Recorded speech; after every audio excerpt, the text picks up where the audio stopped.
सब दुख दूर होने से मन प्रसन्न नहीं होता, बल्कि मन प्रसन्न होने से दुखों का भान नहीं होता। सुप्रभात, मैं हूं प्रतिबिंब शर्मा आपके साथ। सबसे पहले नजर मुख्य गतिविधियों पर। बांग्लादेश के हालात पर प्रधानमंत्री नरेंद्र मोदी की अध्यक्षता में हुई सुरक्षा मामलों की कैबिनेट समिति की उच्च स्तरीय बैठक। गृह मंत्री, रक्षा मंत्री और वित्त मंत्री सहित उच्च अधिकारी हुए बैठक में शामिल। राष्ट्रीय सुरक्षा सलाहकार अजीत डोभाल ने इंडियन एयरवेज पर की शेख हसीना से मुलाकात। राष्ट्रपति द्रौपदी मुर्मू 3 देशों की अपनी यात्रा के पहले चरण में सोमवार को पहुंची फिजी की संसद को किया संबोधित। दोनों देशों के संबंधों को और मजबूत बनाने की प्रतिबद्धता को दोहराया। अनुच्छेद 370 की समाप्ति के 5 साल हुए पूरे। संसद के 5 वर्ष पुराने निर्णय को याद करते हुए प्रधानमंत्री नरेंद्र मोदी ने बताया इसे ऐतिहासिक क्षण। कहा, जम्मू कश्मीर और लद्दाख में प्रगति और समृद्धि के लिए नए युग की हुई शुरुआत। भारत का इलेक्ट्रॉनिक्स निर्यात देश के शीर्ष 3 निर्यात में हुआ शामिल। प्रधानमंत्री नरेंद्र मोदी ने व्यक्त की प्रसन्नता। इलेक्ट्रॉनिक्स निर्यात में भारत की प्रगति की सराहना की। कहा, भारत आने वाले समय में इस गति को बनाए रखने के लिए प्रतिबद्ध है।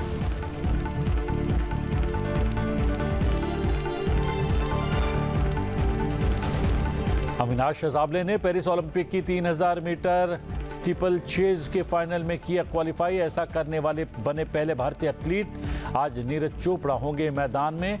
हॉकी के सेमीफाइनल में जर्मनी से भिड़ेगी भारतीय टीम।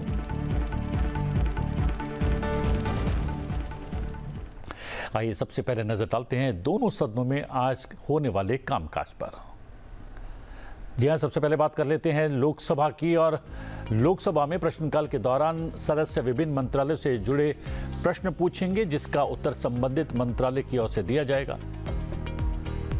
विभिन्न मंत्रालयों से जुड़े पत्र सभा पटल पर रखे जाएंगे।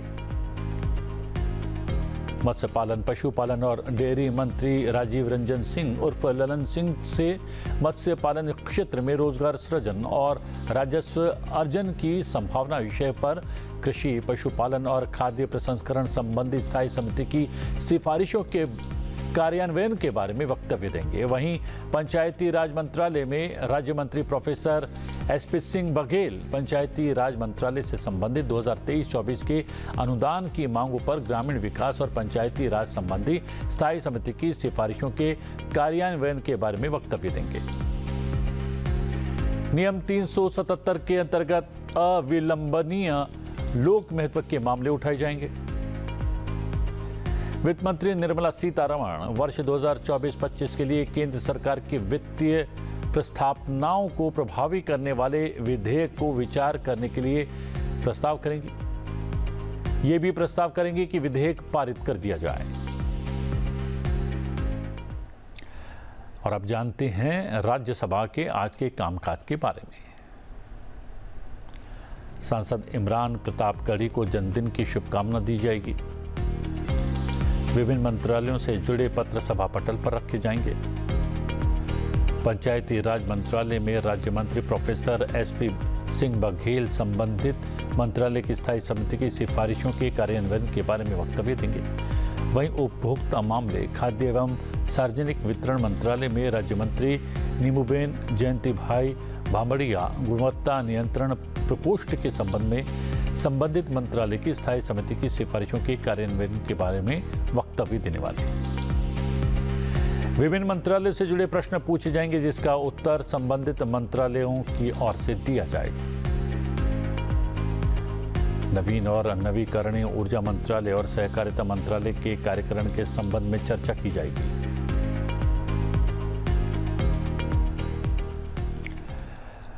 और अब बात और अन्य महत्वपूर्ण गतिविधियों की। बांग्लादेश में हिंसा और बदले राजनीतिक हालात को लेकर प्रधानमंत्री नरेंद्र मोदी ने अपने आधिकारिक आवास पर उच्च स्तरीय बैठक की।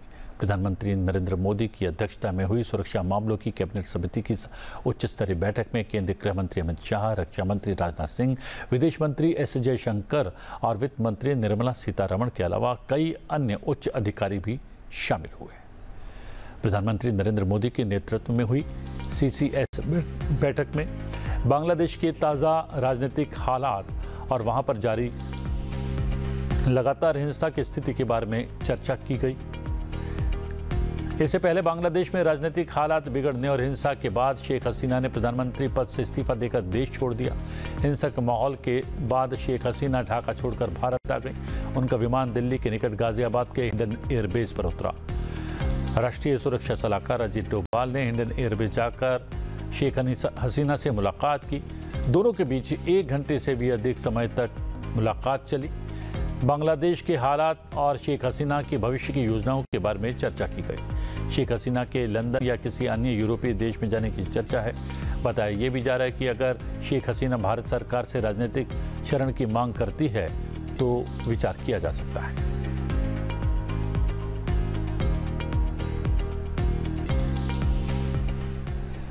बांग्लादेश में आरक्षण विरोधी आंदोलन सोमवार को और उग्र हो गया।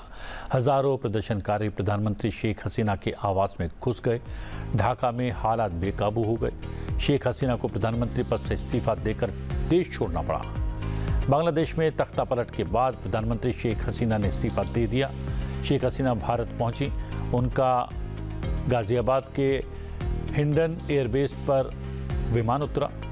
उधर बांग्लादेश के सेना प्रमुख ने ऐलान किया कि सेना ने देश की कमान संभाल ली है। इससे पहले बांग्लादेश में जारी हिंसक प्रदर्शन के बीच सोमवार दोपहर करीब 2:30 बजे एक सैन्य हेलीकॉप्टर ने प्रधानमंत्री शेख हसीना को लेकर बंग भवन से उड़ान भरी। इस दौरान उनके साथ उनकी छोटी बहन शेख रेहाना भी साथ में थी।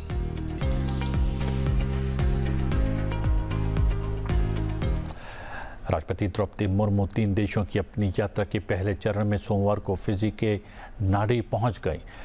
राष्ट्रपति द्रौपदी मुर्मू फिजी के राष्ट्रपति कटोनी वेरे के निमंत्रण पर 7 अगस्त तक यहां रुकने वाली हैं। ये किसी भारतीय राष्ट्राध्यक्ष की इस द्वीप समूह राष्ट्र की पहली यात्रा है। राष्ट्रपति द्रौपदी मुर्मू का हवाई अड्डे पर फिजी के उप प्रधानमंत्री विलियम गावुका, फिजी में भारतीय उच्चायुक्त PS कार्तिकेयन और फिजी के अन्य अधिकारियों ने स्वागत किया।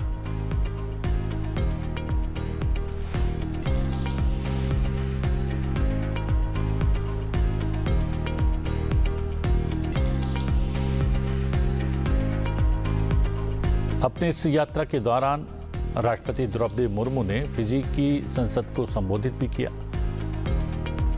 उन्होंने फिजी और भारत के बीच संबंधों को और सुदृढ़ करने की अपनी प्रतिबद्धता को अपने भाषण में दोहराया।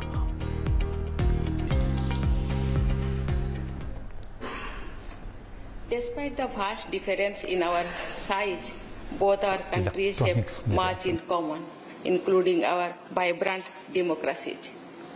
Almost 10 years ago, speaking in this same hall, Prime Minister of India, Shri Narendra Modi, had underlined some basic values that unite India and Fiji. These include our democracy, the diversity of our societies, our creed that all human beings are equal, and our commitment to the liberty, dignity, and rights of every individual. These shared values are eternal and shall continue to guide us ahead. I am glad to note that India has been closely associated with your democratic journey over the last 3 parliamentary elections in Fiji. As a close friend and partner with rich experience of fostering democracy at the grassroots level, India stands ready to partner at all times. Honorable members of Parliament, in my short time here, I can see that the rest of the world has so much to learn from Fiji. The gentle Fijian way of life, the deep-rooted respect for traditions and customs, and often an multicultural environment makes Fiji so special in an increasingly conflict-ridden world. प्रधानमंत्री नरेंद्र मोदी ने सोमवार को electronics निर्यात में भारत की प्रगति पर बेहद खुशी व्यक्त की। भारत का इलेक्ट्रॉनिक्स निर्यात विश्व स्तर पर शीर्ष 3 स्थान पर पहुंच गया है। प्रधानमंत्री नरेंद्र मोदी ने इसका श्रेय नवोन्वेषी युवा शक्ति को दिया। प्रधानमंत्री ने कहा कि भारत आने वाले समय में इस गति को जारी रखने के लिए प्रतिबद्ध है। केंद्रीय इलेक्ट्रॉनिक्स और सूचना प्रौद्योगिकी मंत्री अश्विनी वैष्णव ने एक एक्सपोस्ट में बताया कि भारत का इलेक्ट्रॉनिक्स निर्यात अब शीर्ष 3 में है। उन्होंने अखबार का एक समाचार लेख भी साझा किया जिसमें कहा गया है कि भारत से एप्पल आईफोन निर्यात में वृद्धि हुई है। इलेक्ट्रॉनिक्स ने 2024-25 के अप्रैल जून तिमाही के अंत तक भारत के शीर्ष 10 निर्यातों में रत्न और आभूषणों को पीछे छोड़ते हुए तीसरा स्थान हासिल कर लिया है। केंद्रीय मंत्री के एक्सपोस्ट पर प्रतिक्रिया देते हुए प्रधानमंत्री नरेंद्र मोदी ने कहा कि ये वास्तव में बहुत खुशी की बात है। इलेक्ट्रॉनिक्स में भारत की शक्ति हमारी नवोन्वेषी युवा शक्ति द्वारा संचालित है। ये सुधारों और मेक इन इंडिया को बढ़ावा देने पर हमारे जोर का भी प्रमाण है। भारत आने वाले समय में भी इस गति को जारी रखने के लिए प्रतिबद्ध है।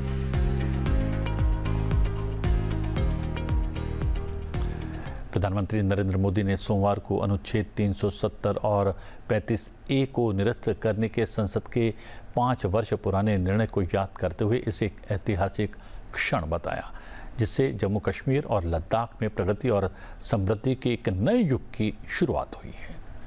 प्रधानमंत्री नरेंद्र मोदी ने सोशल मीडिया हैंडल एक्स पर कहा कि आज हम भारत की संसद द्वारा अनुच्छेद 370 और 35A को निरस्त करने के फैसले के 5 साल पूरे कर रहे हैं, जो हमारे देश के इतिहास में एक ऐतिहासिक क्षण है। ये जम्मू कश्मीर और लद्दाख में प्रगति और समृद्धि के एक नए युग की शुरुआत थी। इसका मतलब ये था कि भारत के संविधान को संविधान बनाने वाले महान पुरुषों और महिलाओं की दृष्टि के अनुरूप इन स्थानों पर अक्षरशः लागू किया गया था। इसके निरस्त होने से महिलाओं, युवाओं, पिछड़े वर्ग, आदिवासी और हाशिए पर रहने वाले समुदायों के लिए सुरक्षा, सम्मान और अवसर आए जो विकास के लाभ से वंचित थे। साथ ही इसने ये सुनिश्चित किया कि दशकों से जम्मू कश्मीर में व्याप्त भ्रष्टाचार दूर हो। प्रधानमंत्री ने अपने संदेश में आगे कहा कि मैं जम्मू कश्मीर और लद्दाख के लोगों को आश्वासन देता हूं कि हमारी सरकार उनके लिए काम करती रहेगी और आने वाले समय में उनकी आकांक्षाओं को पूरा करेगी।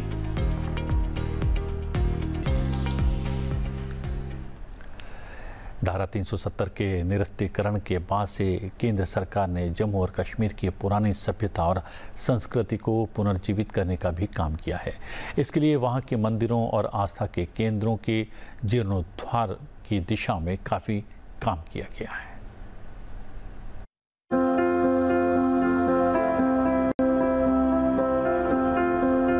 सन 2019 में धारा 370 के निरस्तीकरण और तत्पश्चात घाटी में शांति स्थापित होने के बाद मोदी सरकार का एक महत्वपूर्ण लक्ष्य था घाटी में यहां की पुरानी सभ्यता एवं संस्कृति को पुनर्जीवित करना। प्रदेश में संस्कृति के पुनरुद्धार हेतु कई ठोस कदम उठाए गए हैं, जिनमें से एक है यहां के मंदिरों व आस्था केंद्रों का जीर्णोद्धार किया जाना। जनवरी 2023 में LOC के पास स्थित कुपवाड़ा में मां शारदा देवी मंदिर का गृह मंत्री श्री अमित शाह द्वारा उद्घाटन व नवनिर्मित मंदिर में आजादी के बाद श्रद्धालुओं के लिए पहली पूजा के लिए खोला जाना इस बात का संकेत है। शारदा पीठ भारत की सांस्कृतिक, धार्मिक एवं शैक्षणिक विरासत का ऐतिहासिक केंद्र रहा है। मोदी सरकार की योजनाओं एवं पहलों के फलस्वरूप अमरनाथ तीर्थ जाने वाले श्रद्धालुओं में ऐतिहासिक वृद्धि हुई है। हर अमरनाथ यात्री को RFID कार्ड दिए गए। यात्रा के मार्ग में बेहतर संचार और किसी भी सूचना के प्रसार के लिए मोबाइल टावर बढ़ाए गए हैं। भूस्खलन होने की स्थिति में तुरंत मार्ग खोलने के लिए मशीनें तैनात की गई हैं। इतना ही नहीं, पर्याप्त चिकित्सा बेड और किसी भी आपात चिकित्सा स्थिति से निपटने के लिए एम्बुलेंस और हेलीकॉप्टर भी तैनात किए गए हैं। ऑक्सीजन सिलेंडर और उनकी रीफिलिंग सुनिश्चित करने के साथ साथ इसका पर्याप्त स्टॉक रखने और डॉक्टरों की अतिरिक्त टीमें उपलब्ध कराई जा रही हैं। सदियों से घाटी में कश्मीरी पंडितों की आस्था का प्रमुख केंद्र माता खीर भवानी मंदिर, जहां प्रतिकूल परिस्थितियों के कारण लोग जा नहीं पाते थे, वहां अब श्रद्धालुओं का तांता लगा रहता है। सन 2023 में खीर भवानी मेला कश्मीरी पंडितों के साथ साथ घाटी के स्थानीय लोगों ने बड़े हर्षोल्लास के साथ मनाया।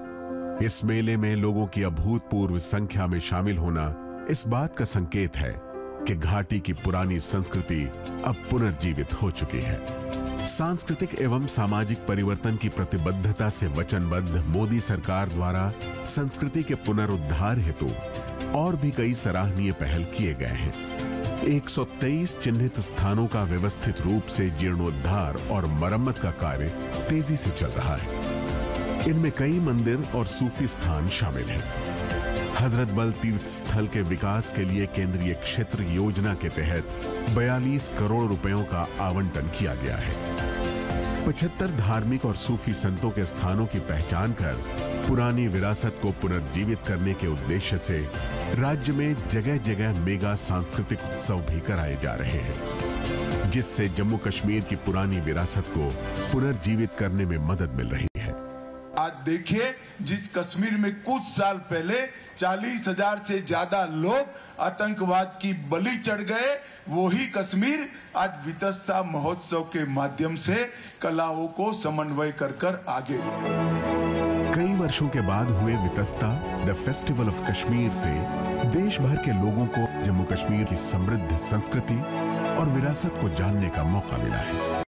और जम्मू कश्मीर वूल, हैंडलूम, हैंडीक्राफ्ट पॉलिसी 2020 द्वारा पुलहोर बनाने की सदियों पुरानी कला को पुनर्जीवन दिया गया है। प्रधानमंत्री श्री नरेंद्र मोदी के प्रयास और गृह मंत्री अमित शाह के दृढ़ संकल्प से धारा 370 के निरस्तीकरण के पश्चात शांति स्थापित होने से जम्मू कश्मीर एक बार पुनः अपनी पुरानी परंपराओं और सभ्यता की ओर लौट रहा है। 15 अगस्त 2024 को दिल्ली के लाल किले में 78वें स्वतंत्रता दिवस समारोह के लिए किसान उत्पादक संगठनों के प्रतिनिधियों सहित विशेष अतिथियों को आमंत्रित किया गया है। इस ऐतिहासिक क्षण का जश्न मनाने और इसे देखने के लिए एक किसान ने अपना उत्साह साझा किया है। आप भी देखिए।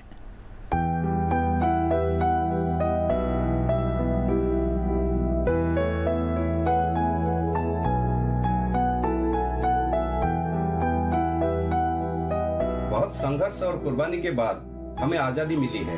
हमें आजादी दिलाने के लिए जिन महापुरुषों ने संघर्ष किया है और शहीद हुए हैं, उन शहीदों को नमन करने और उनकी संघर्ष को हमेशा याद रखने के लिए स्वतंत्रता दिवस को राष्ट्रीय त्योहार के रूप में मनाना चाहिए। हम किसानों को विशेष अतिथि के रूप में बुलाने के लिए हम सरकार को आभार व्यक्त करते हैं और भारत सरकार का ये समानता और निष्पक्षता को हम सराहना करते हैं। हमारा Bhairavi women agro producer company limited Orissa के गंजाम जिले का 960 महिला किसानों का समूह है। हमारा एफपीओ को 50,000 महिलाओं का एक सफल समूह बनाना हमारा मिशन है। हमारा एफपीओ अपने क्षेत्रों में महिला किसानों का सामाजिक और आर्थिक जीवन में सुधार ला रहा है। भारत सरकार का कृषि नीतियाँ जैसे पीएम कृषि सिंचाई योजना, पीएम सम्मान निधि योजना, PMBFI और MISS जैसे हाल के सारे कृषि नीतियों ने किसानों को खेती किसानी में लाभदायक साबित हुआ है। हम सभी स्वतंत्रता दिवस को राष्ट्रीय पर्व के रूप में मनाते हैं। 15 अगस्त के इस कार्यक्रम के लिए भारत सरकार द्वारा विशेष अतिथि के रूप में हम सभी को आमंत्रण मिला। इसके लिए हम हमारे किसान समुदाय और पूरे जनपद की ओर से, पूरे प्रदेश की ओर से भारत सरकार का तहे दिल से धन्यवाद करता हूं। इस स्वतंत्रता दिवस पर हम अपने भारतीय जनता को एक संदेश देना चाहता हूं कि आइए, इस वक्त कृषि क्षेत्र में व्यापक संभावनाएं हैं और हम एक सुदृढ़ देश बनाने की ओर मिलकर काम करते हैं, क्योंकि जब हमारा कृषि क्षेत्र विकास करेगा तो निश्चित ही हमारा देश विकास करेगा। और बात पेरिस ओलंपिक की। भारतीय टीम के लिए पेरिस ओलंपिक 2024 का 10वां दिन मिश्रित सफलता वाला रहा, लेकिन भारतीय एथलीट अविनाश सावले ने पेरिस ओलंपिक में सोमवार को पुरुष 3000 मीटर स्टीपल चेज स्पर्धा के फाइनल के लिए क्वालिफाई करके देश के नाम नया अध्याय जोड़ दिया। वो इस स्पर्धा के फाइनल में पहुंचने वाले भारत के पहले एथलीट बन गए। राष्ट्रीय रिकॉर्डधारी अविनाश सावले ने दूसरी हीट में 8 मिनट 15.43 के समय के साथ 5वां स्थान हासिल किया। हर हीट के शीर्ष 5 धावकों ने फाइनल का टिकट कटवाया है। अविनाश सावले की हीट में मोरक्को के मोहम्मद तिंडोफत 8 मिनट 10.62 सेकंड के समय के साथ शीर्ष स्थान पर रहे। हम बता दें कि 29 वर्षीय अविनाश सावले इस स्पर्धा में भारतीय राष्ट्रीय रिकॉर्ड धारक हैं और इस साल जुलाई में पेरिस डायमंड लीग मीट में 8 मिनट 9.91 सेकंड का समय लेकर छठे स्थान पर रहे थे। उन्होंने 8 मिनट 15.00 सेकंड से सीधे प्रवेश मानक को पूरा करके पेरिस 2024 के लिए क्वालिफाई किया था। अविनाश सावले ने 2023 में पोलैंड में क्रोजो डायमंड लीग में 8 मिनट 11.63 सेकंड के समय के साथ छठे स्थान पर रहकर क्वालिफाई किया था। उधर भारतीय पुरुष हॉकी टीम पेरिस 2024 ओलंपिक के सेमीफाइनल में आज विश्व चैंपियन जर्मनी से भिड़ने वाली है। वहीं भारत की गोल्डन बॉय नीरज चोपड़ा आज पुरुष भाला फेंक स्पर्धा में खिताब को डिफेंड करने के इरादे से अपना अभियान शुरू करने वाले हैं। और अब आपसे विदा लेने से पहले चलते आपको छोड़े जाते हैं बाबा महाकाल की नगरी उज्जैन की एक खास वीडियो के साथ। इस वीडियो में सावन के तीसरे सोमवार पर भक्तों ने एक नया विश्व कीर्तिमान स्थापित किया है। शिप्रा नदी के पावन तट पर दिखा श्रद्धा और भक्ति का सुंदर संगम। महाकाल लोक स्थित शक्ति पथ पर 1500 डमरू वादकों ने एक साथ प्रस्तुति देकर एक रिकॉर्ड बनाया। भगवान भोलेनाथ को डमरू बहुत प्रिय है, जिससे उनकी नगरी गूंज उठी। जी हां, 1500 डमरुओं के निनाद का अद्भुत दृश्य Guinness book of world record में दर्ज हो गया। जी हां, आप देखिए एक खास वीडियो। मुझे दीजिए आज्ञा, लेकिन बने रहिए सनसद टीवी के साथ। नमस्कार। महाकाल महाराज की जय।